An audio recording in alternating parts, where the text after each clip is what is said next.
ইউনিসেফের এক প্রতিবেদনে বলা হয়েছে, ইসরায়েলি হামলায় লেবাননে গত 2 মাসে 200-রও বেশি শিশু প্রাণ হারিয়েছে। মঙ্গলবার জাতিসংঘ শিশু তহবিল ইউনিসেফ এই কথা জানায়। প্রতিবেদনে বলা হয়েছে, সেপ্টেম্বরে লেবাননে ইরান সমর্থিত হিজবুল্লাহর বিরুদ্ধে ইসরায়েল বড় ধরনের অভিযান চালানো শুরু করার পর লেবাননে 1 বছর ধরে চলা এই অভিযান সর্বাত্মক যুদ্ধে রূপ নিয়েছিল।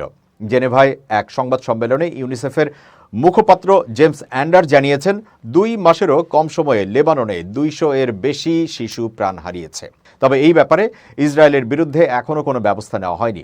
এতগুলো শিশুর প্রাণ যাওয়ার পরও যারা সহিংসতা বন্ধে সক্ষম, তারা কিন্তু মুখে কুলুপ এঁটে বসে আছেন। মুখপাত্র অবশ্য এই হত্যাকাণ্ডের জন্য কে বা কারা দায়ী সে ব্যাপারে কোনো মন্তব্য না করে বলেছেন, যারা গণমাধ্যমে খোঁজ খবর রাখেন তাদের কারোরই বিষয়টি অজানা নয়। জেমস আরও দাবি করেন, লেবানন ও গাজার সংঘাতের মধ্যে একটি গুরুত্বপূর্ণ মিল রয়েছে। সেখানেও ইসরায়েল ও ফিলিস্তিনিদের স্বাধীনতাকামী হামাসের যুদ্ধে 43,000-এরও বেশি বেসামরিক নাগরিক নিহত হয়েছে। এর মধ্যে বেশিরভাগই নারী ও শিশু। জাতিসংঘের দেয়া তথ্যানুযায়ী নিহত শিশুর সংখ্যা 16,000-এরও বেশি। এদিকে যুদ্ধের ভয়াবহতা থেকে বাস্তুচ্যুত লক্ষাধিক শিশুকে ইউনিসেফ মনস্তাত্ত্বিক সহায়তা সহ চিকিৎসা সেবা, খাদ্য এবং ঘুমের ওষুধ সরবরাহ করছে বলে জানান ওই মুখপাত্র। জেমস অভিযোগ করেন, গাজার ক্ষেত্রে যেমনটি হয়েছে ঠিক লেবাননের ক্ষেত্রেও তাই হচ্ছে।